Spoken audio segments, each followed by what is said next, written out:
This day, the revolution was televised when Keenan Ivory Wayans solidified their family legacy with the launch of In Living Color on April 15th, 1990. This Black American sketch comedy show ran for 5 seasons from 1990 to 1994 on Fox and became a cultural icon in television.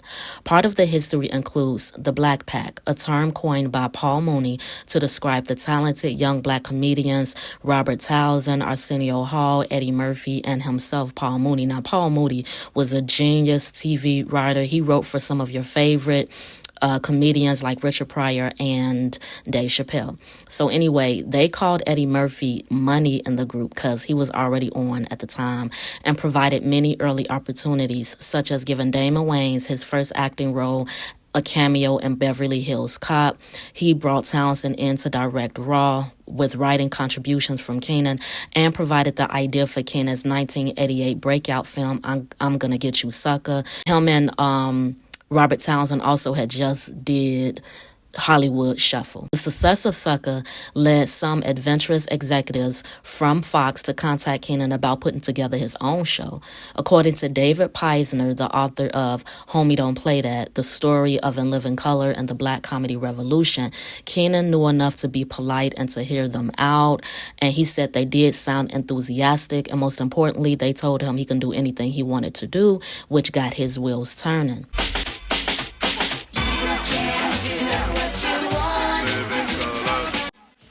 In Living Color popularized catchphrases we still hear today, like the ever shady, "You ain't heard that from me." Kim was simply hilarious. It's a trip, but I ain't one to gossip, so if anyone asks you ain't heard it from me. And the one I remember most is Damon Wayans' Homie Don't Play That, Homie the Clown, the ex-convict played by Damon who gets into clowning as part of his work release program. Homie.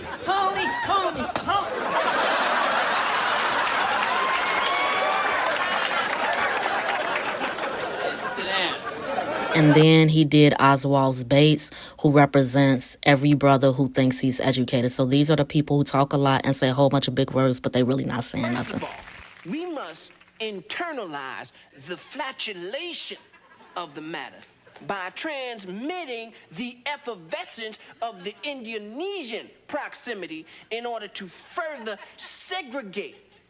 That was like a dude who went to prison in the neighborhood and he came back. Yeah. And the funny thing was in the hood, so people didn't know how stupid he was. Right.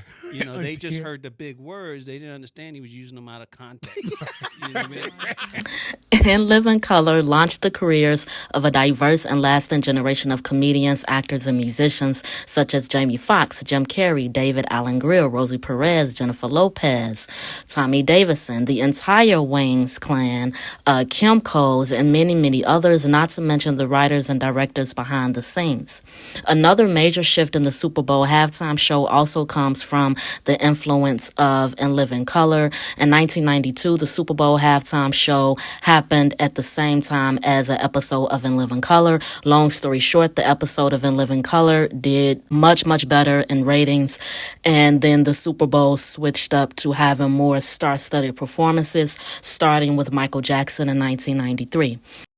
In Living Color also inspired such shows as Mad TV, Chappelle Show, and Key and Peele. Shout out to the ever-talented Wayans family and happy anniversary to In Living Color.